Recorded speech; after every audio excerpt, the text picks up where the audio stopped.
আপনারা এই মুহূর্তে দেখছেন খাস খবর বাংলা ওয়ান। আমরা এই মুহূর্তে রয়েছি পুরুলিয়া জেলার রঘুনাথপুর পৌরসভা এলাকায়, 13 নম্বর ওয়ার্ড পূর্বপল্লী, সরি 1 নম্বর ওয়ার্ড। তো কালী পূজা মানে এলেই মনে একটা নাম অবশ্যই সবারই পড়ে যায় রঘুনাথপুর এলাকাবাসী এবং আশেপাশের এলাকাবাসীর, কেবল কালী মাতা মন্দির। কারণ 1-2 বছর নয়, প্রায় 32 বছর ধরে এই কালী পূজা হয়ে আসছে, তারই প্রস্তুতি চলছে। সেই প্রস্তুতিতে যে কমিটির সদস্যরা রয়েছেন, এক নজর প্রথমে দেখিয়ে দিই, তারপর অবশ্যই সবার সাথে কথা বলবো। বুঝতে পারছেন, দীর্ঘক্ষণ ধরে সবাই বসে বসে আছে। আজ এবছর প্রথম না, প্রত্যেক বছর নয়, এবছরও তারাও এসেছেন। কালকে যে কালী পুজো রয়েছে তারই প্রস্তুতি সবাই কাজ রয়েছে। এখন যেহেতু লাইভ চলছে, সবাই একসাথে বসেছে।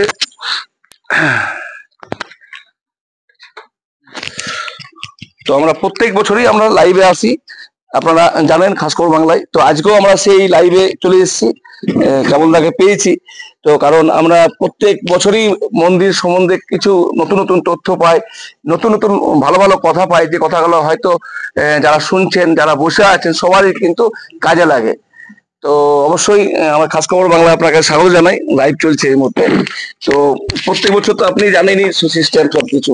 মন্দির নিয়ে প্রথমে একটু শুরু করুন, তারপর তো আছেই গল্প। দেখুন, এই যে আজকের এই মন্দির এবং কেবল কালী মাতা মন্দির, যেটা ধরুন একটা লোকের নামে মায়ের মন্দির হয়েছে, একটা ব্যক্তির নাম কেবল, মায়ের নাম কেবল কেবল কালী মাতা মন্দির। এই ব্যক্তিত্ব এবং মায়ের যে নাম, এটা এমনি এমনি হয় নাই। এই মন্দির ছিল একটা উঁচু ঢিপি পাথর। এই যে 3জন লোককে দেখছেন, এই সঞ্জীব, এই চণ্ডী, এই ছেলেগুলো 3জন মিলে সেই সময়, সেই মুহূর্ত গেলে, তখন এখানে কোনো বসতি ছিল না, কোনো মানুষ ছিল না, মাত্র 2-3টা ঘর ছিল। যখন মন্দির হয়, যখন এখানে মন্দির হয়, একদম জনশূন্য, একদম জনশূন্য, 4-5টি ঘর ছিল।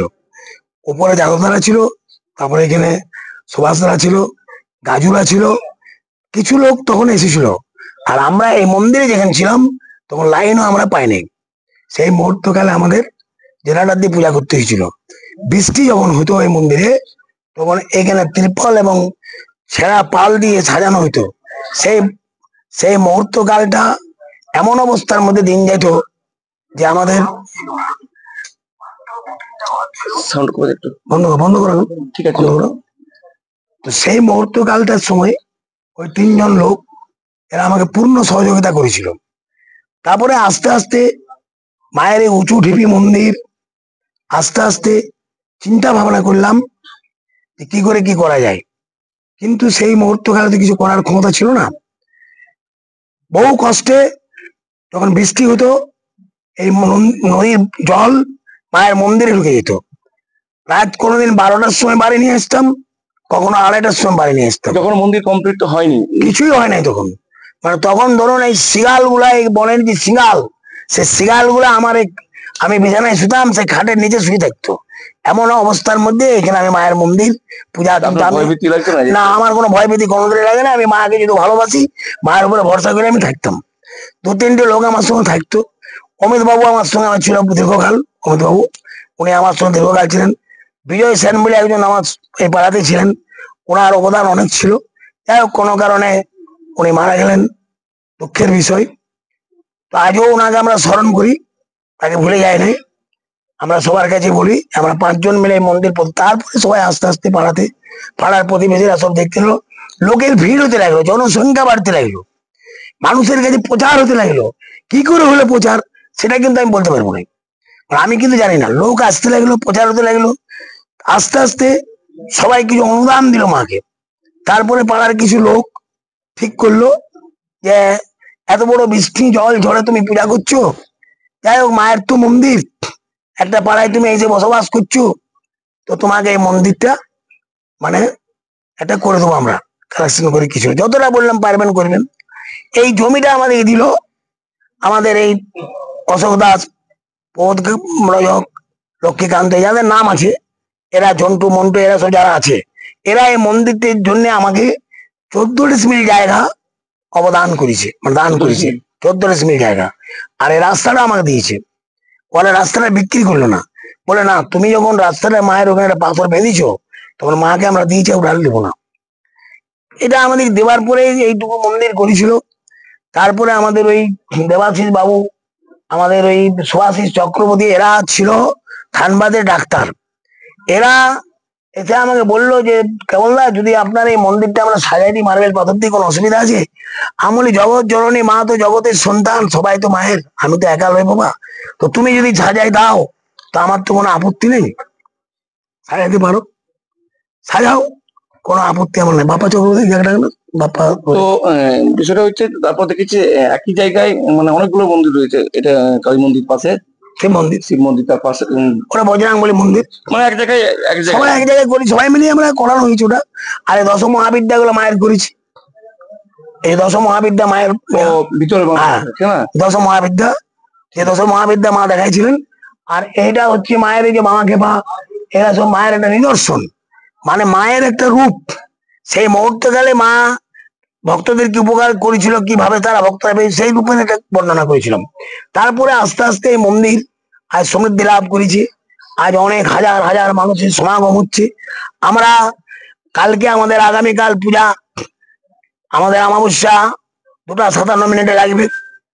আমরা রাত্রি 10টার সময় মায়ের বাড়ি জল আসবে, মায়ের পূজার মন্দিরে আমরা পূজা আরম্ভ করব। সেই সময় ধরুন বহু ভক্তবৃন্দরা আসে, তারপরে মায়ের অন্নভোগ হয়। এটা হয় কালী পূজার দিনে। দুদিন আমাদের, এবারে যেহেতু আমাদের বড় ছিল, যেহেতু দুদিন আমাদের একটা মানে কোনো অনুষ্ঠান থাকছে না। আর মায়ের পূজার সময় আমরা কোনো অনুষ্ঠান করি না, মায়ের পূজার সময় শুধু খাওয়া দাওয়া ছাড়া কোনো অনুষ্ঠান করি না। এবং এই মন্দিরের উপরে শুধু যে আমাদের পাড়া প্রতিবেশী 2-4 জন সাহায্য করি তা না, এই মন্দির রঘুনাথপুরের বহু মানুষ সাহায্য করে। এই মন্দিরে বহু মানুষ এসছে মায়ের বহিরাগত থেকে, অনেক মানুষ মায়ের কাছে এসেছে, মা তাদের মনের বাসনা পূর্ণ করেছে। কে কি বলে গেছে আমি জানি না। এই বছর আমাদের এই লাইট 2 জন দিয়েছে আমাদেরকে। একটা দিয়েছে হাজারিবাগ থেকে, তারা দিয়েছে 20,000 টাকা দিয়ে গেছে। আর কিছুদিন 2-4 দিন পরে আরেকজন ঘাটশিলা থেকে দিয়ে গেছে। তার 2024 সালে তার ছেলে এখানে এসেছিল, সে চাকরির ব্যাপারে এসেছিল, চাকরি বাবা হচ্ছে না। আমি বলি, দেখো বাবা, আমি তো কোনো মালিক নই, এখানে বলো মাকে, মা যদি কৃপা করে হবে। চাকরি হয়েছে, 37,000 টাকা দিয়েছে। অবদান হয়েছে, মানুষের সন্তান ছিল না 18 বছর 19 বছর, সে প্রাণের সন্তান পেয়েছে। মা জগৎকে কৃপা করেছে। কিভাবে করেছে আমি কিছু জানি না, আমি কোনো মাদুলি কবচ দিই না, আর আমি কোনো জ্যোতিষী বিদ্যা করি না, আর আমি কোনো ভূত ভবিষ্যৎ কারো বলতে পারি না। এটা আমার আমি লাইভে থাকুন, কন্টিনিউ আপনার সঙ্গে কথা আছে, কথা শেষ হবে না। তার মধ্যে আমাদের মন্দির চত্বরে উপস্থিত আছেন এই ওয়ার্ডেরই রঘুনাথপুর পৌরসভা 1 নম্বর ওয়ার্ডের কাউন্সিলর প্রণব দেঘরিয়া। দাদা, ধন্যবাদ আপনাকে। আমাদের লাইভ চলছে, একটু সামনে আসুন, চেয়ার দিন দাদা। তো তার সঙ্গে সঙ্গে উনি পার্টিগতভাবে তৃণমূল কংগ্রেসের উনি নতুন ভাবে টাউনের সভাপতি হিসাবে উনি আছেন, তার সঙ্গে এই ওয়ার্ডের কাউন্সিলর। তো আপনাকে ধন্যবাদ অসংখ্য। তো এই যে আপনার ওয়ার্ডে যে এত সুন্দর চলছে আয়োজন, একটা কালী পূজা, আজকেই দেখতে পাচ্ছি ভক্তদের প্রচুর ভিড়, আরো অনেকে এসেছিলেন চলে গেলেন, কি বলবেন, কিভাবে আপনি আছেন ওয়ার্ডে? দেখুন, এই ওয়ার্ডের যতগুলি আমাদের মন্দির আছেন, মন্দির আছে আমাদের, প্রত্যেকটি মন্দিরেই আমরা পরিদর্শন করে থাকি এবং যাই।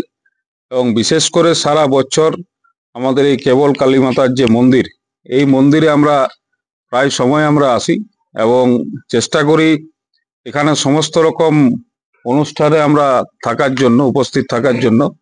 বিশেষ করে এখানকার যিনি সাধক রয়েছেন মৃত্যুঞ্জয় দাস, আমাদের কেবলবাবু, ডাক্তার কেবল, হ্যাঁ, উনাকে আমরা সব সময় সাধারণ মানুষের মতোই আমরা দেখি। এবং উনি যেভাবে এখানে পুজো করেন, বা যেভাবে এখানে মন্দিরের যে পরিবেশ উনি গঠন করেছেন, তাতে এখানকার শুধু রঘুনাথপুর শহরের মানুষ নয়, ওয়ার্ডের মানুষ নয়, এখানে বিভিন্ন জেলা এবং পশ্চিমবঙ্গ ছাড়াও আমাদের ঝাড়খণ্ড থেকে শুরু করে, বিহার থেকে শুরু করে আমরা দেখেছি বিভিন্ন জায়গার মানুষ এখানে মায়ের দ্বারা আশীর্বাদ পেয়েছেন, উপকৃত হয়েছেন।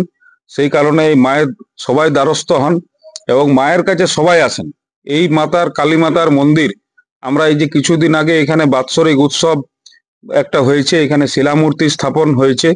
এই শিলামূর্তি স্থাপনেও দেখেছি এখানে হাজার হাজার মানুষ এসছিলেন, তার সমাগম ছিল, ভক্তদের সমাগম ছিল।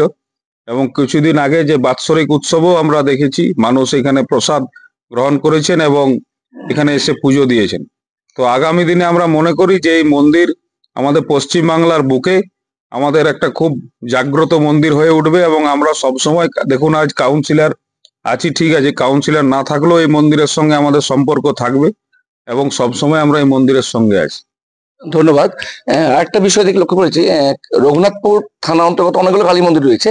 তার মধ্যে তো বাঁধামতরে কালী মন্দির তো আপনি জানেন, সবাই জানে, আমাদের বড় কালী মন্দির আছে। কিন্তু আমি বিভিন্ন জায়গায় রিপোর্টিং করতে যেও কিন্তু এই মন্দিরের নাম কিন্তু বাইরের ডিস্ট্রিক্টেও আমি পেয়েছি। মানে কি মনে করছে, কি কারণে অত মানে বিস্তার করেছে? দেখুন, ব্যাপার হচ্ছে যেখানেই পুজো হয় মা সেখানেই থাকেন, এটা একটা সব থেকে বড় ব্যাপার। একদম। কিন্তু এখানে যে মন্দিরের যে ঐতিহ্য এবং মায়ের যে একটা শক্তি, মানে ভক্তরা চাইলেই মা তাকে আশীর্বাদ দিতে পারেন, সেই ধরনের একটা মানুষের মধ্যে যে একটা ইয়ে আছে, মানে বিশ্বাস, এবং মানুষের যে এখান থেকে মায়ের তারা আশীর্বাদ গ্রহণ করেন এবং অনেক মানুষ উপকৃত হয়েছেন বিভিন্নভাবে মায়ের দ্বারা। এবং আমাদের যিনি সাধক আছেন উনি আমাদের মানে অমায়িক একজন মানুষ, কারণ উনি কোনো নিজেকে একজন বিশাল সাধক বলে বা আমাদের যেভাবে আমাদের ধর্ম সংক্রান্ত যে ব্যাপারগুলি আছে, আমরা বিভিন্ন মন্দিরে গেছি, আমাদের পশ্চিমবাংলায় অনেক আমাদের পীঠ রয়েছে, সেখানের থেকে এই মন্দিরের ঐতিহ্য আমাদের কাছে কম নয় রঘুনাথপুর মানুষের কাছে। তো আমরা মনে করি যে একটা যেমন মায়ের আরাধনার ব্যাপার আছে, মায়ের যে একটা আশীর্বাদের ব্যাপার আছে ভক্তদের কাছে, সেরকম মন্দিরের যিনি সাধক হবেন তারও একটা ব্যবহার বা তার আচার আচরণেরও একটা ব্যাপার আছে। তো সেক্ষেত্রে সবকিছু মিলিয়ে এবং তার সঙ্গে সঙ্গে পরিবেশের একটা ব্যাপার আছে, সবকিছু মিলিয়ে এই মন্দিরের একটা ভক্তদের সমাগম দিনের দিন বাড়তে চলেছে এবং বছরের পর বছর সেখানে আরো অনেক বেশি হতে চলেছে। ঠিক, ধন্যবাদ। তো বিষয়টা হচ্ছে কেবল দেখে আপনারা দুরূপে পাবেন। হঠাৎ করে রাস্তা দেখা হলে আপনি বুঝতে পারবেন না যে সেই কেবল দেখে আমি মন্দিরে দেখেছি, কারণ উনি একদম মাটির মানুষ। উনি যেখানে যেমন সেইভাবে উনি কিন্তু মানুষের সঙ্গে মিশে যায় এবং সমস্ত বিষয়ে ওনাকে পায়। সব থেকে বড় বিষয় এটাই।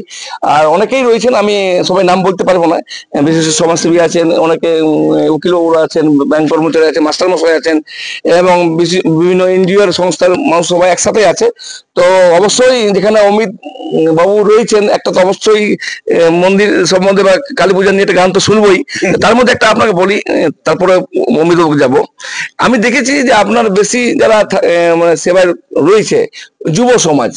এই যুব সমাজ যে আপনার কিভাবে আপনার মানে রয়েছে আপনার কাছে, মানে এটা যুব সমাজকে বাঁধে রাখা, তাকে সঙ্গে রাখা, এটা কিন্তু বিরাট বড় বিষয় এখনকার যা অবস্থা চলেছে। দেখুন, প্রথমে আপনাকে ভালোবাসতে হবে না নিজেকে। ঠিক। আগে যদি আমি আমাকে ভালো না বাসতে পারি, আমি কাউকে ভালোবাসতে পারবো না। তাহলে এই ভালোবাসাটা যে অবদান, আপনি যে একটা দ্রব্যাদি জিনিস কাউকে দিবেন, সেটা শুদ্ধভাবে দিতে হবে, তবে সে গ্রহণ করবে। একদম। সেটা হলো ভালোবাসা, অর্থ নয়, ঐশ্বর্য নয়। যে ছেলেগুলো আমার কাছে আছে, এরা যে কোনো সমস্যায় পড়ে আমি সেখানে উপস্থিত থাকি। আমার রাগও নাই, অভিমানও নাই। আমি বলেছি, দেখো বাবা, তোমরা আমার কাছে এসেছো, প্রথম কথা হলো, আমার প্রথম আদর্শ হলো যে সংসারের মধ্যে মা বাবা হলো পরম গুরু, তাদেরকে তোমরা কখনো অবজ্ঞা করো না। তাহলে এই মায়ের কাছে এসো না।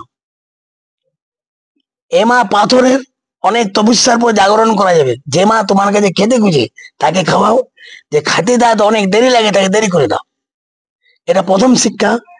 ওদিকে আমি তারাপীঠ নিয়ে গেছি, তারাপীঠ নিয়ে যে ওদিকে অনেক কিছু দেখাইছি। ওরা দেখেছে তারাপীঠের পান্ডারা আমাকে কত ভালোবাসে, ওরা দেখেছে ভারত সেবাশ্রমের মহারাজরা আমাকে কত ভালোবাসে। এই ভালোবাসাটা দেখে ওরা আকৃষ্ট হয়ে যায়। কাকু তাহলে কিছু তো আছে, কেউ কাকু বলে।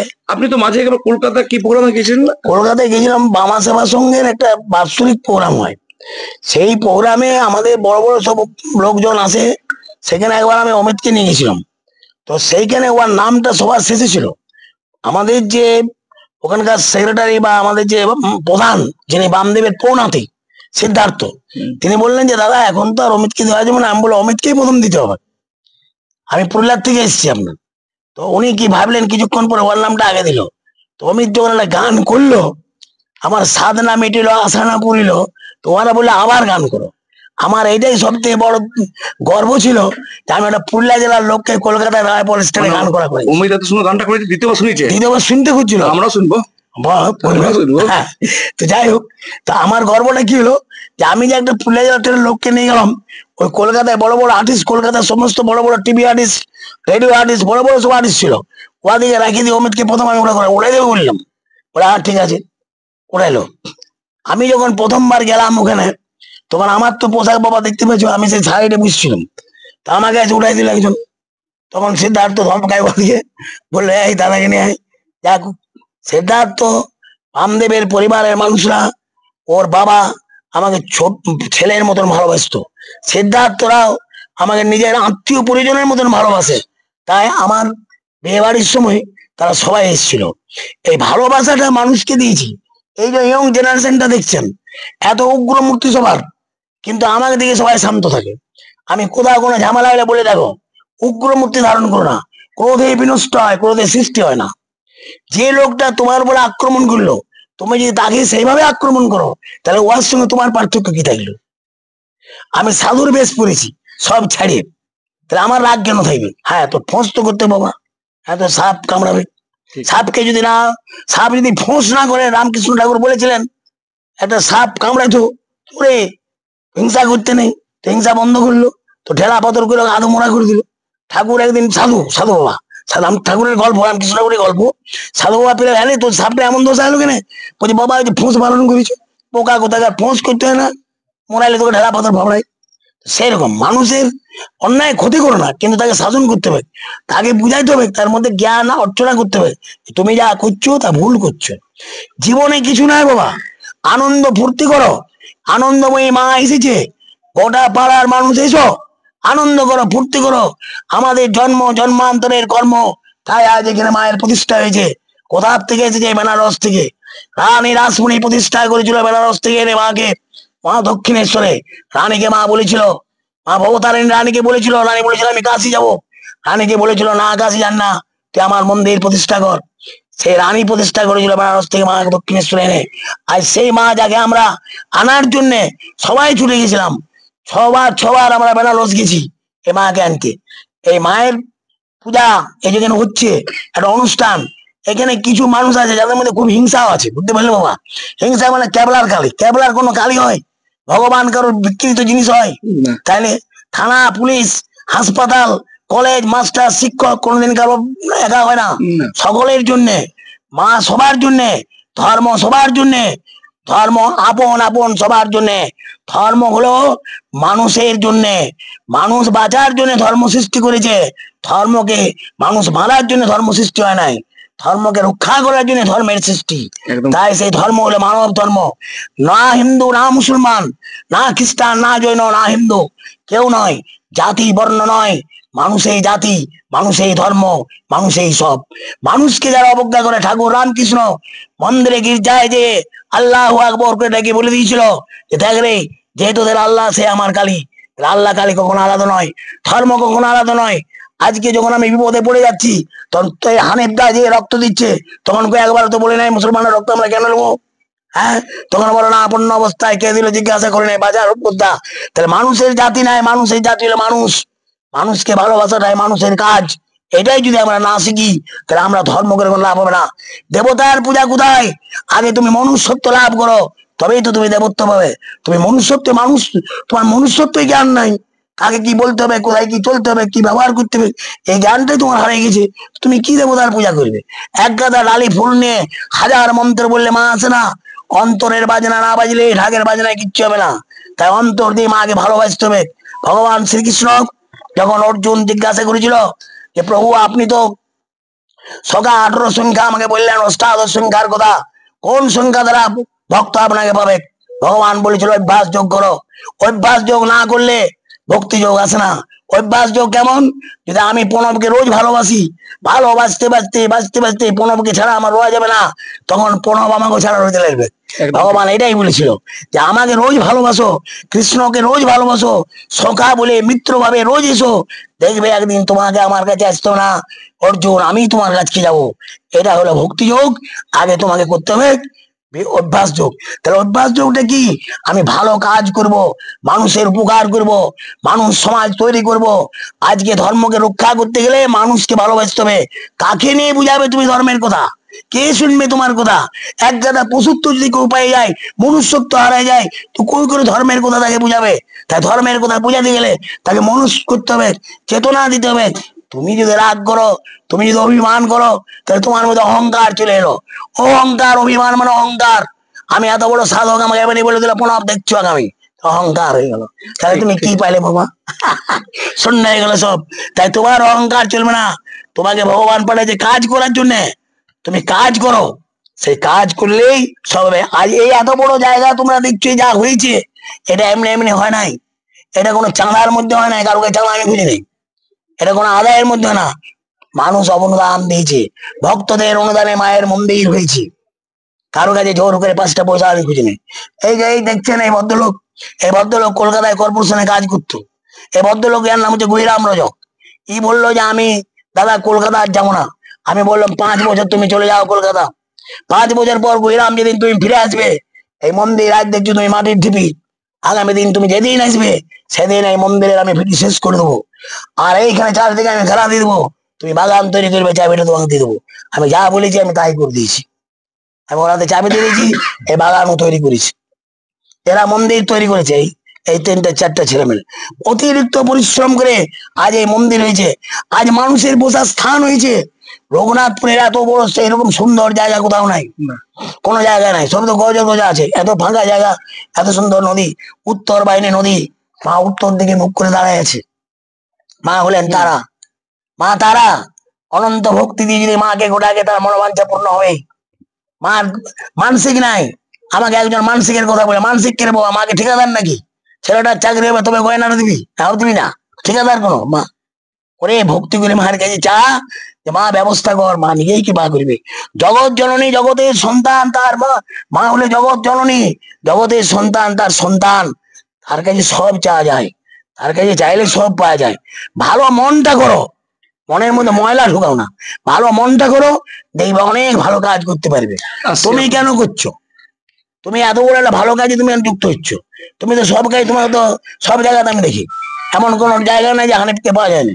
শুধু খবরে না, সব কাজে। এটাই তোমাকে, ওই জন্য তোমাকে আমি ভালোবাসি। ভালোবাসি এই জন্যই, তোমার কর্মযোগ। কোথায় মানুষ বিপদে পড়েছে, তুমি কিন্তু ছুটে যাও।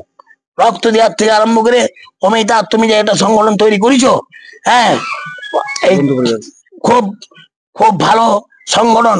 এই সংগঠনটা যদি আজ রঘুনাথপুরের প্রত্যেকটা মানুষ তোমাদের সঙ্গে যুক্ত হয়, তা আমার মনে হয় রঘুনাথপুরের মানুষের সহজে বিপদে পড়বে না কেউ। এবং ঠিক কথা বলেছি। দল নয়, কে কি দল করো সেটা নয়। আমরা দল করি, যাই না করি, রাজনীতি একটা দল আছে। সেই দলটা সবাইকে করতে হয়। সবাই বিভিন্ন বিভিন্ন রাজনীতি দলে থাকে, দলের সঙ্গে কি সঙ্গে আছে। তোমার যদি ভালোবাসা থাকে, আজকে প্রণব, প্রণব কি দেখবে যে সিপিএম কোন বিজেপি তৃণমূল করে? ও দেখবে আমি একজন মানুষ, একটা মানুষকে সাহায্য করবে। একদম এটাই তো মনুষ্যত্ব। তবে তো মানুষ ওকে ভালোবাসবে। এই ভালোবাসাটাই ছেলেগুলোকে দিয়েছি আমি। ঠিক আছে, আবার আসছি আপনার কাছে। যেহেতু কথা শেষ হলো না, অনেক কিছু কথা আমাদের রয়ে গেছে, এখনো বাকি রয়েছে।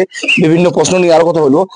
সেখানে বন্ধু পরিবারের অ্যাক্টিভ সদস্য অমিতাকে পেয়েছি। অমিতার কাছে ওই গানটাই শুনবো, কলকাতায় যে গানটা দুবার করতে ছিল, তা আমার এখানে একবার তো কমসে কম একটু সামনে দিকে আছে অমিতা। দারুণ করেছিল গানটা। তো আমরা দারুণ ভাবে শুনবো। ওরা বললো যে আর একবার করতে হবে। এটা দাও, তোমার এটা দাও। হ্যাঁ, ওইটা ঠিক আছে। উপর লাগুন আমি।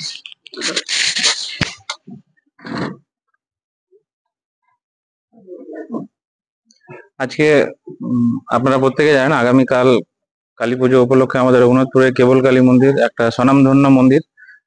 আমি অনেক বছর ধরে এখানে আসা যাওয়া করছি, আর প্রত্যেকেই অনেক মানুষজন দেখেছি তারা এই সংস্থা বা এই মন্দিরের সাথে জুড়ে রয়েছেন।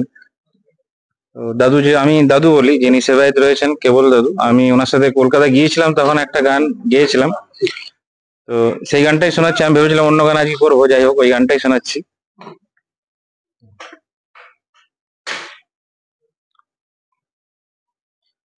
মা আমার সাধনা মিটিল, আশা না পুরিল, সকলি ফুরায়ে যায় মা, আমার সাধনা মিটিল, আশা না পুরিল, সকলি ফুরায়ে যায় মা।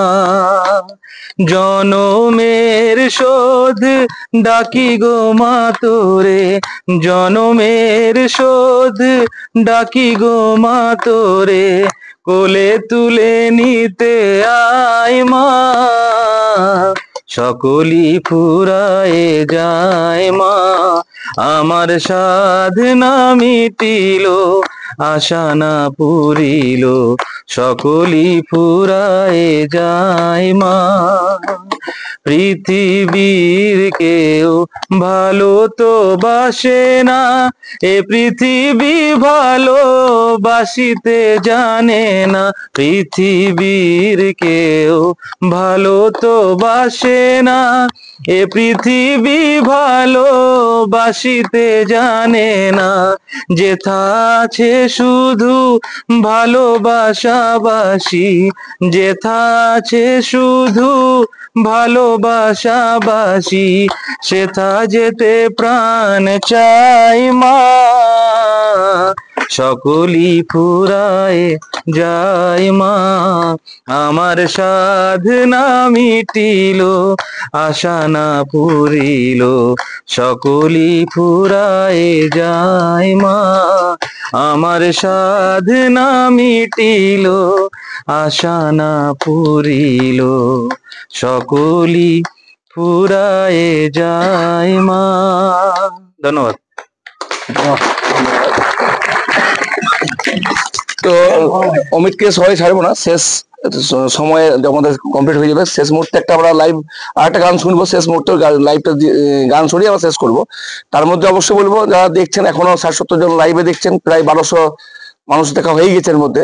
তো সবাইকে ধন্যবাদ, এবং সবাই পারলে শেয়ার করে দিন, কারণ আপনাদের আরো যে পরিচিত আছে সবাই এই বিষয়টা জানতে পারবে। রঘুনাথপুর বিভিন্ন প্রান্তে হয়তো রঘুনাথপুর এলাকাবাসী বা রঘুনাথপুর মানুষরা আছেন, তারা আপনাদের একটা সহযোগিতা বা একটা ছোট্ট শেয়ার করার জন্য হয়তো তারা দেখতে পাবে। আর সুন্দর একটা মন্তব্য অবশ্যই লিখে যাবেন, কারা এই মন্দিরে এসেছেন, ঘুরে গেছেন, বা কারা আসেননি, আসার ইচ্ছা রয়েছে, সমস্ত বিষয় নিয়ে কমেন্ট অবশ্যই করবেন।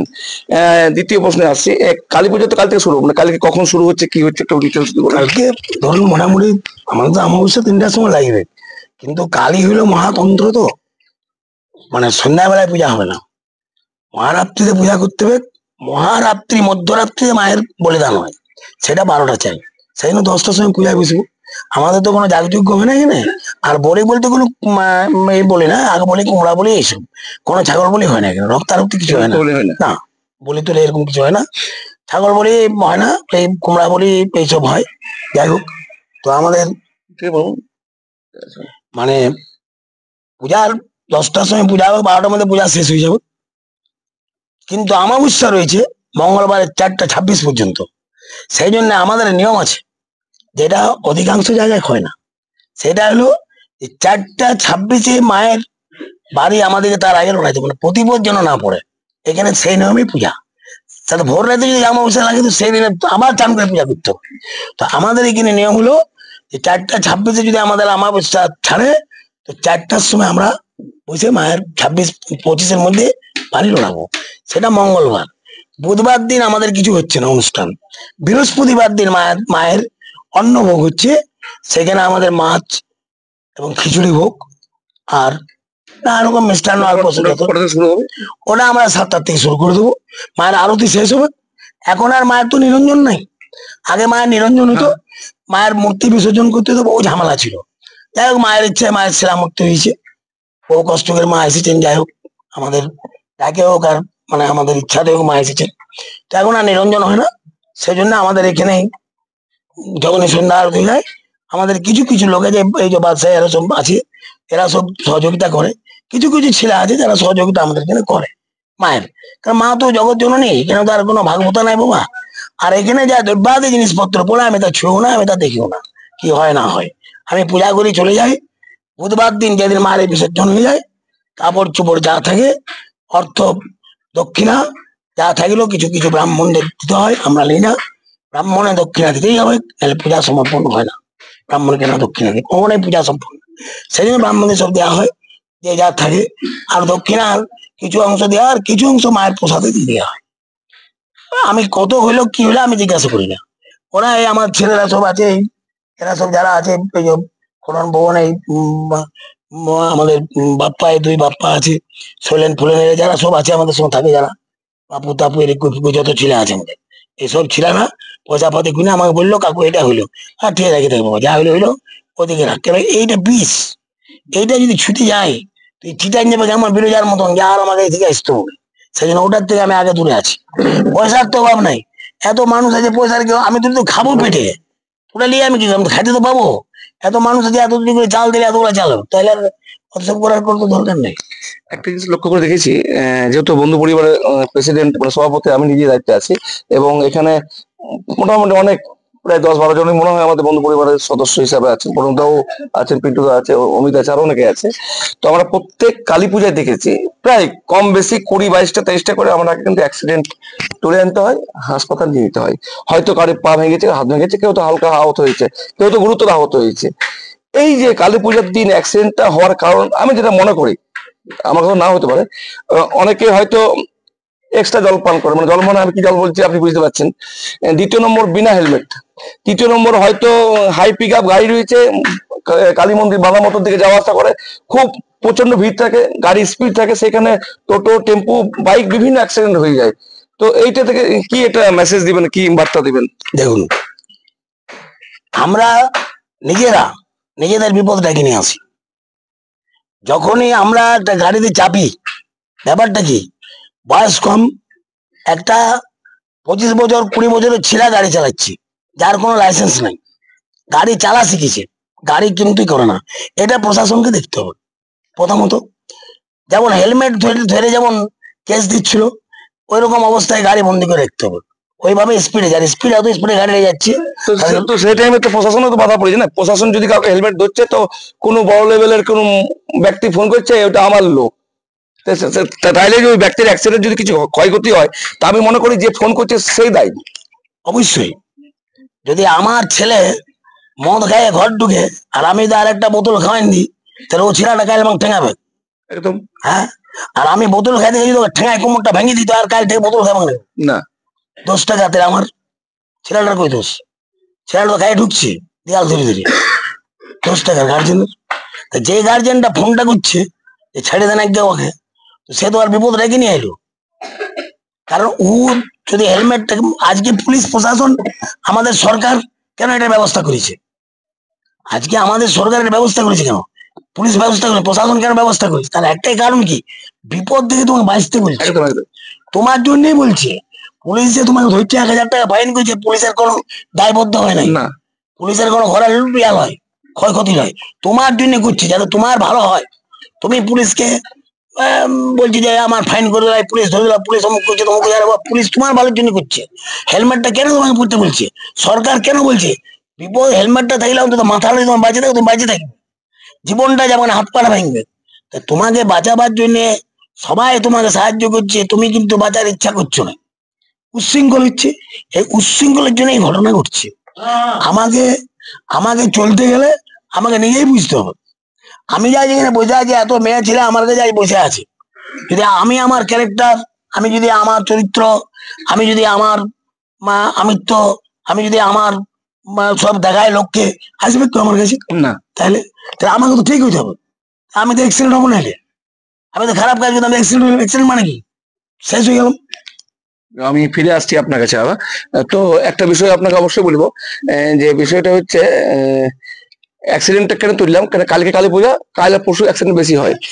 পুলিশ ধরলে হয়তো 1000 টাকা 2000 টাকা যে কোনো ধার দেনা করে মিটিয়ে কেস, হেলমেটের কেস ছুটিয়ে আসতে পারবে। কিন্তু যমরাজ যদি একবার ধরে, তো সে তার বাবা দাদু কেউ মনে হয় ছাড়াতে পারবে না। তো যমরাজের হাত থেকে উপায় বাঁচার কি বার্তা দিবেন? দেখুন, যমরাজের ব্যাপারটা তো ওটা যমরাজই জানেন। জমরাজ না, জমা তো আমি নিজে দেখছি, আমরা হেলমেট পরছি না বলে মানে জমরাজ আমার কাছের লোক, আমি সিট বেল্ট পরছি না মানে জমরাজ আমার কাছের লোক। এবারে যারা বেরোচ্ছেন, যারা আমাদের যুবকরা বেরোচ্ছেন, তাদের বাড়ির প্রথমে সচেতনতা দরকার আছে।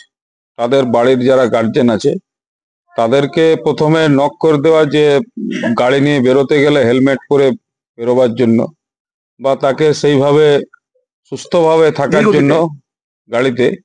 এবং এখনকার তো যে গাড়ি বেরোচ্ছে তাতে তো মানে অনেক হাই পিক আপের গাড়ি, যে কোনো গাড়ি 4 হুইলার বলুন বা 2 হুইলার বলুন, এখন অনেক মডেল বলুন, সিস্টেম বলুন, অনেক টেকনোলজির এখন অনেক উন্নত হয়েছে।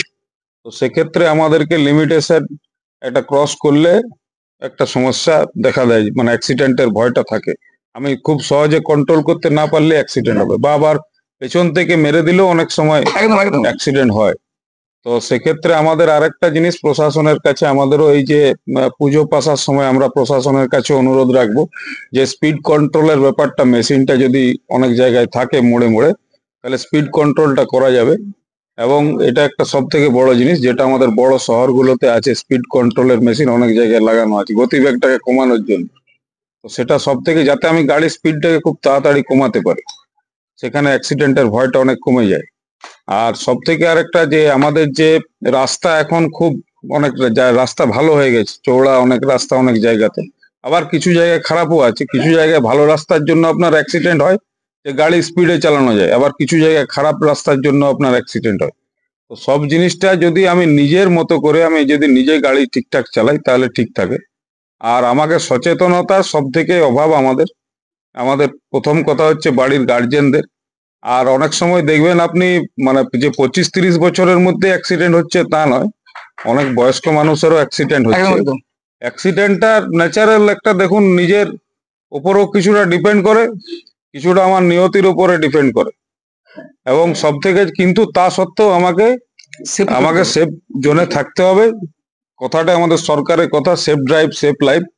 এটা নিজে যদি আমরা মেনে চলি তাহলে আমাদের মনে হয় ঠিক থাকবে। একটা কথা অবশ্যই মনে রাখবেন, আপনার পরিবার আপনার অপেক্ষায় রয়েছে, এই ভাষাটা কিন্তু আমরা বারবার বলে থাকি। কারণ হয়তো আমি আমার পরিবারের গার্জেন, আমি ঘর থেকে বেরিয়ে গেলাম, হয়তো আমি বিভিন্ন ফুর্তি এনজয় করলাম, হাই পিক আপ গাড়ি চাইলাম, খেয়াল রাখবেন যে আপনার জন্য, মানে আমার জন্য আমার মেয়ে, আমার বউ, আমার মা অপেক্ষায় আছে। আপনি যদি কিছু হয়ে যান, ওই সংসার কিন্তু একবারে ভেঙে যাবে। তো সেটা কিন্তু মাথা নিয়ে আপনি ঘর থেকে বেরাবেন। এবং অনেকে বলেন যে আমি হাট করতে বেরিয়েছি, বাজার করতে বেরিয়েছি, এইটুকু হেলমেট কি দরকার আছে, আমি তো গাড়ি আসতে চালাই। আপনি মনে হয় 20-25 চালান, ঠিক আছে, কিন্তু দ্বিতীয় ব্যক্তি যে 80-100 স্পিডে আসছে, সে কিন্তু আপনাকে আর দেখবে না যে বিনা হেলমেট না হেলমেট পরে আছেন, আপনার টুকে দিলে তখনই কোন গোলমালটা হবে। অতএব হেলমেটটা পরুন, সাবধানে গাড়ি চালান এবং সাবধানে থাকুন। রাস্তাঘাট খারাপ আছে, এটা মানলাম, ওটা তো পরের গল্প, কিন্তু নিজেকে আগে সেভ করুন। আমাদের এখানে উপস্থিত আছেন বিশিষ্ট সমাজসেবী পিন্টু দা, ধন্যবাদ দাদা আপনাকে। তো এবার দ্বিতীয় গল্পে আসি, কারণ আপনাদের মুখে বার্তা আমরা বারবার বলে বলে ঠকে গেছি, আপনাদের মুখে শুনে যদি কিছু অল্প কাজ হয়, সেই কারণে বললাম, ঠিক আছে। এখন দেখা যাচ্ছে যুব সমাজ বেশিরভাগ মোবাইলে আসক্ত, একদম মোবাইলে আসক্ত, মানে মানে 99% বলা যেতে পারে, 1% হয়তো আমি মানে দেখতে পাচ্ছি দু একটা। এই বিষয়ে কি বলবেন? মানে ধার্মিক লাইনে আসা, ধার্মিক লাইনে আসা মানে যে তাকে সাধু সন্ন্যাসী হতে তার মানে নাই। ধার্মিক লাইনে আসা মানে আমি মনে করি, আমি যেটুকু আমার যেটুকু জ্ঞান আছে, মনে করি যে তাকে সঠিক পথে হাঁটা। সে কখনো ভুল করবে না, সে কখনো ই করবে না। এই যে আমি টুপি পরে আছি, দাড়ি লাগাই আছি, এটা আমাকে অনেক কাজে আমাকে বাধা দেয়, যেটা অন্য মুসলিম ভাইরা আমাকে সহজে করতে পারবে, সেটা আমি কিন্তু পারবো না, কারণ আমি একজন লিবাসি পরে আছি, সেটা একটা বাধা দেয়। তো এই বিষয়ে কি বলবেন যুব সমাজের জন্য? দেখুন, মোবাইলটা এমন একটা জায়গায় পৌঁছে গেছে যে আপনার আমার কন্ট্রোলের বাইরে। এখন আপনি যতই ছেলেটাকে বলুন যে বাবা মোবাইলটা দেখলে কি কি হয় শুন, মোবাইলটা যদি দেখিস এমনি চোখের গোড়াতে, চোখের রেটানা গুলা শেষ হয়ে যাবে, সেটা ঠিক। অন্ধ হয়ে যাবে। ওই রেটানা যদি মস্তকে ব্রেনের মধ্যে সবসময় চিন্তায় মোবাইলটা ঢুকে, তো তোর ব্রেন ক্যান্সার হইতে পারে, ব্রেন টিউমার হইতে পারে। আবার কি হতে পারে, নার্ভ গুলা, এই চোখের যে নার্ভ গুলা, এগুলা, এই আলোটা এত বড় পাওয়ার। একটা মোবাইল আমেরিকায় ফোন করছে, আমি রঘুনাথপুরে শুনছি, তাহলে পাওয়ারটা কত বড় পাওয়ার, তাহলে কি পাওয়ারের উপরে ওটা নির্ভর করছে। সেইটা আমি আমার কান গোড়াতে এমনি করে নিয়েছে, যেমন মানে শুয়ে আছে ওকে নিয়ে, ছোট ছিলা কোলে নিয়ে, তো ওইটা এমনি করে যদি শুই তো কদিন টেকবো আমি, এত করে বলা হয়েছিল সবাইকে, কিন্তু কোন রকম কোনো বাদ নাই। কারণ এমন একটা জায়গায় সবাই পৌঁছে গেছে, এটা আইন করলেও পারবেন নাই, কারণ আইন করে কে দেখবে না, রাস্তাতে ঘরে ঢুকবে কপার লাগাই দেখবে। 11টা 12টা 1টা বাজি গেছে, তাও চলছে, একটু আবার কানে নিয়ে ঘুমাইছি। কানে নিয়ে ঘুমাইছি না রে, মরবি যে ফুটে গেলে তো। কিন্তু তাও ঘুমাই 1:30 2টা 2:30 বাজে গিয়েছে। আড়াইটা আড়াইটা বাজে যখন সকাল উঠে যখন চোখ গুলো জবা ফুল মন দেখা যায়, কি করছিলি বাবা? ঘুম ধরে না রাইতে। তাইলে এই লোকগুলাকে কি বুঝাবে তুমি? যুব শক্তির এই যে আমার ছেলেগুলি যতগুলি আমার কন্ট্রোলে আছে, দু একটা বুড়া ছেলে আছে, এগুলা বুড়া ছেলেগুলা করে না করে না, বুঝতে পারলি তো? এরারও রিপোর্ট গোয়েন্দা রিপোর্ট আছে আমার কাছে, এরা করে। এরা বারণ করেছি আমি যে দেখ, রাতটা ভগবান কি জন্য করলো? দিবাকাল করো তুমি যত কর্ম আছে, নিশিকালে বিশ্রাম করো বিছানাতে। তুমি সেইটি না করে দিনের বেলায় ঘুমাইছো, রাতের বেলায় জাগিছো, উল্টাটি করছো, তোমার কি হবে? তোমার লিভার যাবে, তোমার কিডনি যাবে, বিভিন্ন রোগে তুমি আকৃষ্ট হবে। কারণ দিনের বেলায় আমি পরিশ্রম করবো, সেই খাবারটা আমার পাচকর হবে, রাত্রের বেলা নিদ্রা আমি যাবো। সেইটা আমি না করে রাতে জাগছি, দিনে ঘুমাচ্ছি, দিনের বেলায় কর্মযোগ। এই মানুষকে এই জিনিসটা বোঝাতে পারছি না। এটাই মানুষ মানে বললেও কিছুতেই শুনছে না। শেষ প্রশ্নে আমি আসছি, তারপরে শেষে লাস্টে কারণ আমি লাইভ আপ করবো। তো কাল তো কালী পূজা, কালকে বেশি বেশি কি করা উচিত মাদের, ভাইদের, বোনদের? বা কালকে মানে পূজা তো আছেই, সেটা করবে, তার মধ্যেও মানে এক্সট্রা কিভাবে থাকা উচিত, কি পূজা করা উচিত নাকি কোনো ডাকা উচিত, এই ধরনের কি বলবেন এই বিষয়টা? আমরা সারা বছর এটা ওটা পূজা করি, মায়ের পূজা আমরা সারা বছর, আমার যেমন প্রতিদিনই পূজা হয়, সেটা না, একটা বিশেষ পূজা হয়েছে কাল, মায়ের বিশেষ পূজা।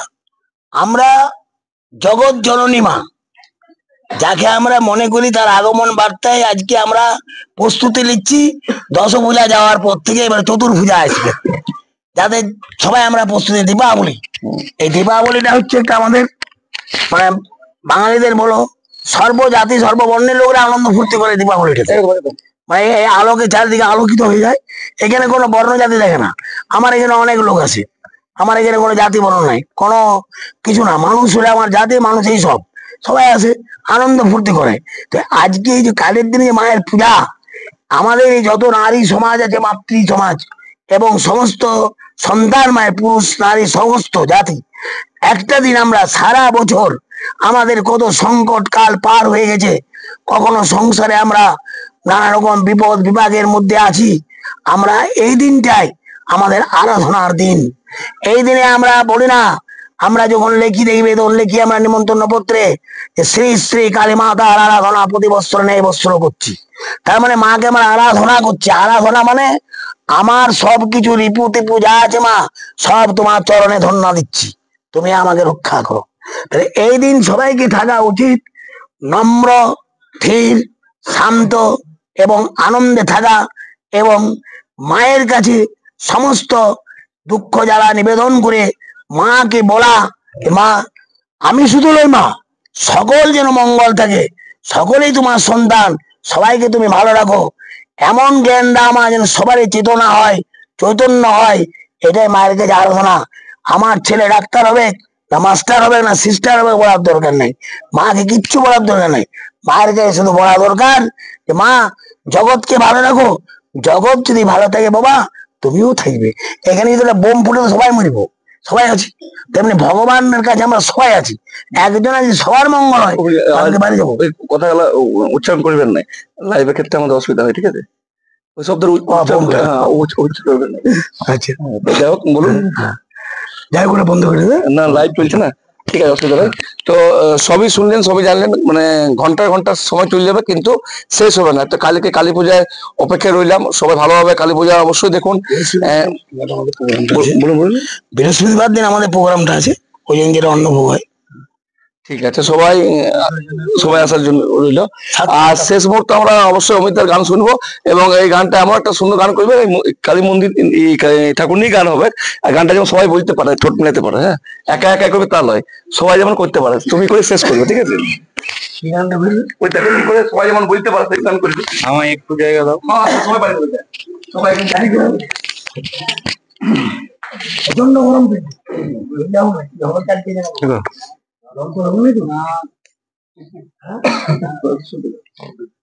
ওই গানটাই শোনাচ্ছি তাহলে। সবাই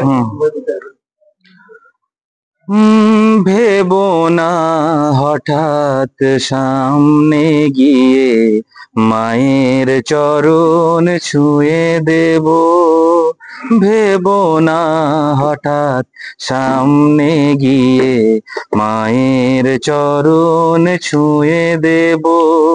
দূর থেকে শুধু চোখের জলেতে মার রাঙা পা ধুয়ে দেব। শুধু আরতি যখন করবে মার পূজা দীপ তুলে ধরবে। আরতি যখন করবে মার পূজা দীপ তুলে ধরবে। আমাকে দেখতে দিও মায়ের একটু হাসি, রাঙা মায়ের একটু হাসি। আমায় একটু জায়গা দাও মায়ের মন্দিরে বসি, মায়ের মন্দিরে বসি।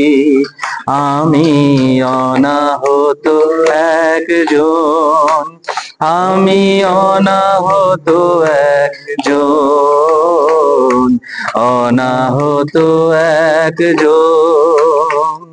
অনেক দোষেতে দোষী, আমায় একটু জায়গা দাও মায়ের মন্দিরে বসি, মায়ের মন্দিরে বসি, মায়ের মন্দিরে বসি।